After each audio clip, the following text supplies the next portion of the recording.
Hi, so I haven't done this before, but I'm going to rank my investments based on my expected returns for each of them. I'll show you how I calculate the rankings so you can do it into your own portfolio. It should be fun and hopefully it's helpful. Now, here on my channel, I try to look at investing from a sensible angle. There is a lot of bad investing stuff online, and I'll let people like CoffeeZilla destroy those people. Oh man, that channel is good. I'm pretty addicted to it at the moment. Anyway, it's all about treating an investment like a serious long-term thing. Here is my no bullshit approach to investing. So number 14 is Dropbox. How I'm ranking these is with a new method that a friend of mine has taught me. It's a way to include the risk into a decision. See, my goal is for at least 15% expected returns over a 5-year period. So that would be a double. Okay, so what I'm going to do is I'm going to think about the possible scenarios in that 5 years. What are the chances of a double happening, a triple, it going to zero, flat, maybe 50% decline, things like that. And I think for Dropbox, there's a 40% chance of a double. And the reason I chose 40% chance of a double is because I think there is a good chance this actually happens. The business has been growing at high single digits, plus there's share buybacks. The multiple doesn't even have to change for a double to occur. Then on a more upside scenario, I think there's maybe a 20% chance of a triple. The reason I chose 20% for a triple is because we need the business to continue going along the path that it is on. Plus, there needs to be some multiple re-rating higher because the market finally realizes it's actually a pretty sticky business and a good business. But I do think it's far less likely than the double, but it's not a stretch. Then I think there's maybe a 5% chance of it going to zero because the balance sheet is rock solid, but maybe something crazy happens. For it to go to zero is probably like even less than 5% chance, but it's the tech world and strange things can happen. There are unknown unknowns. Things I can't even imagine. Then I've decided a 25 chance of a 1x return. So that's for the stock to go nowhere. I think growth just mustn't come through because maybe there's increased competition. Look, this has been a major reason for the low multiple over the past 5 years. I see this happening, but it's definitely not as likely as the growth path they're actually on. They have been growing very consistently, and for 5 years for it to do nothing, it seems quite unlikely. Then I think there's even a less chance of maybe a 0.5x return from here. So that's for the stock to go down, cutting half essentially. I think the business growth would need to really stagnate and actually probably decline because competition is eating away at that growth. Look, the business probably has to make a few blunders with its cash flow as well. So what I do is then I add all of these things up. So we have a 40% chance of a 2x is 0.8, 20% chance of a 3x is 0.6, 5% chance of a 0, 25% chance of a 1, and a 10% chance of a 0.5. So as you can see, I've done like 10% multiplied by 0.5 to get that 0.05. That's what I've done there. So when I add up all of those answers, I get an expected return factoring in the risk of a 1.7x over the 5 years. So it's about 11% compound annual growth rate. So I have spent many days thinking about each of these numbers, adjusting them, thinking about everything I know about the business, brushing up on the latest reports, but these are still pretty rough. I feel good about each of these numbers, and that's, I think, the best I can do. This is actually kind of similar to doing like many discounted cash flow models and getting a lot of ranges based on the possible scenarios. But where this method goes further is actually thinking about the actual likelihood of those scenarios. Because not every scenario is equal. It's definitely not the same likelihood that Dropbox goes to zero compared to it doubling in price in the next 5 years. It's just far, far more likely that a double will happen. Okay, now that I've explained how these rankings will work and how I've calculated the numbers, let's continue with the countdown. So maybe a bit controversial here to see Alibaba so low on my list since it's actually the biggest holding of mine. Well, I probably invested too much into this when I was investing. That was probably a mistake.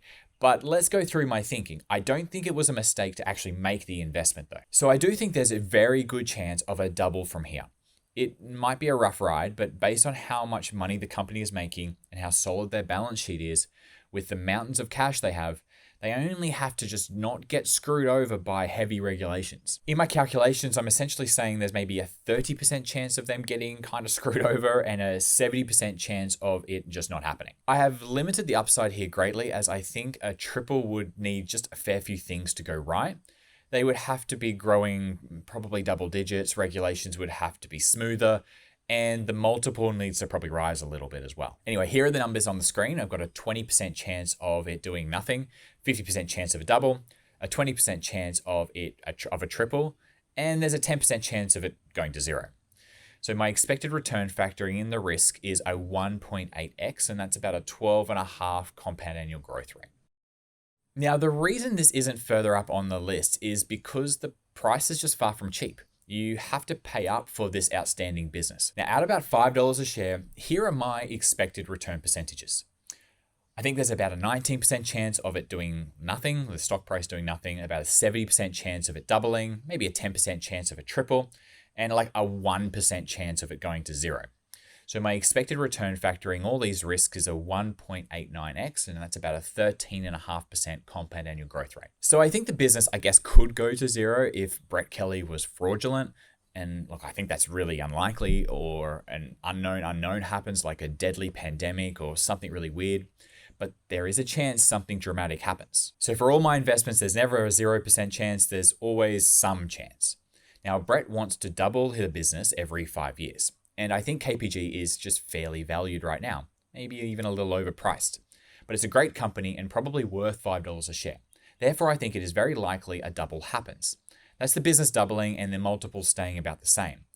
There is a slight chance the multiple goes up further and the business grows faster, so I gave that a 10% chance of a triple. And for things to stay about the same for 5 years, well, there would need to be a hiccup in Brett's plans, or some pretty major macro problem, or some government interference in the space.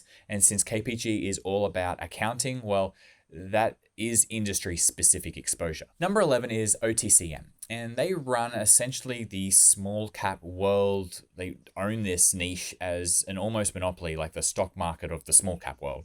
No one really provides an avenue for small companies to raise money or trade shares efficiently. Yes, the NASDAQ and the New York Stock Exchange exist, but they are expensive and come with lots of regulation. It's getting harder and harder to list there. OTCM is far easier. Now, OTCM definitely doesn't have the same reputation of those stock markets, but it's still a brilliant business. Nearly every metric is perfect. Reliable, steady growth, a founder CEO with a big stake in the business, a very clean balance sheet. My only negative, and it is a pretty big negative, is that they just don't have a lot to reinvest their cash into. The company costs very little to run, so dividends, buybacks, things like that need to happen. We see some of these things, but I would like to see more since the reinvestment opportunities are pretty limited. Now, the calculations that are on the screen, the upside is, I guess this affects the upside because of those reinvestment opportunities being a little limited. So I see a 65% chance of a double, a 15% chance of a triple, 5% chance of a zero, and a 15% chance of just it staying the same. So the expected return factoring in all the risk is 1.9x, and that's also about a 13.5% compound annual growth rate. Now, I think the most likely scenario here is the business just keeps going. Multiples stay about the same, and single-digit revenue growth along with dividends and share buybacks happen. That all is pretty smooth sailing. Maybe the multiple re-rates a lot higher as people realize the rock-solid nature of this business and that it's almost a monopoly. I won't count on that though.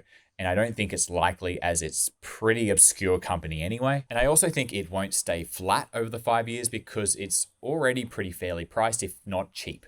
So 5 years for it to not grow at all, that seems pretty unlikely. And there is, of course, the chance of something dramatic happening that I just can't foresee. Now, if you are just getting started, I use Interactive Brokers as the broker that I use to invest in my stocks. They are the best broker by far. And if you want a secure broker, please go with them.